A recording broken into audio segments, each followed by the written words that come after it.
नाशिकच्या सातपूर एमआयडीसीतील एका खासगी कंपनीत काम करताना गंभीर जखमी झालेल्या कामगाराला अखेर न्याय मिळाला आहे।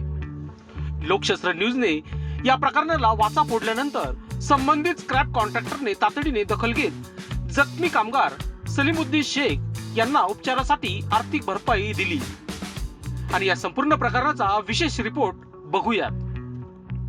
नाशिकच्या सातपूर एमआयडीसी परिसरातील एका खासगी कंपनीत स्क्रॅपचे काम करत असताना सलाउद्दीन शेख गंभीर जखमी झाले होते। काम सुरू असताना त्यांच्या पायावर अवघड लोखंडी साहित्य पडल्याने त्यांच्या पायाला गंभीर दुखापत झाली। त्यांच्यावर शस्त्रक्रिया करण्याची वेळ आली होती।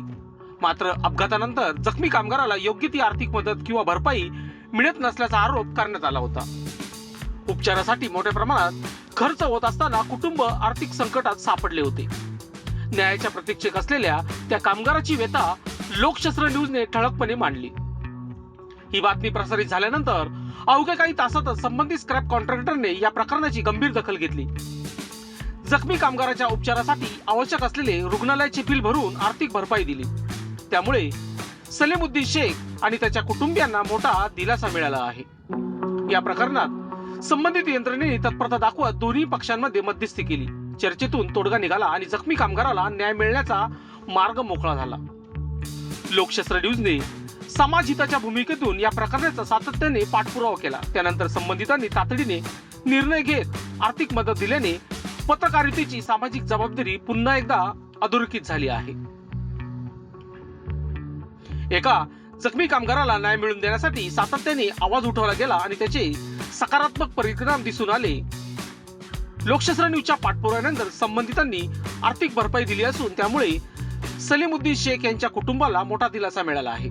अशा प्रकरणामध्ये कामगाराचे हक्क अबाधित राहावे आणि जबाबदारींनी वेळेत दखल घ्यावी हीच अपेक्षा आहे। वृत्त संकलन विभाग, सातपूर, नासिक। क्या नाम है आपका? हमारा नाम कलील। आपके भाई का नाम? सलीमुद्दीन। क्या हो गया था, क्या बताएंगे? श्री श्याम कंपनी में उसके पैर में स्क्रैप लगने से पैर कट गया था। 9 तारीख एडमिट करा था। तो पापा भाई ने फिर पहले वो उनको मालूमात नहीं था और जब मालूमात हुआ तो उन्होंने हमारा बिल भर दिया। अभी कोई तक्रार है क्या? अभी नहीं। लोकांनी लोकांसाठी उचललेले अस्त्र म्हणजेच लोकशास्त्र न्यूज।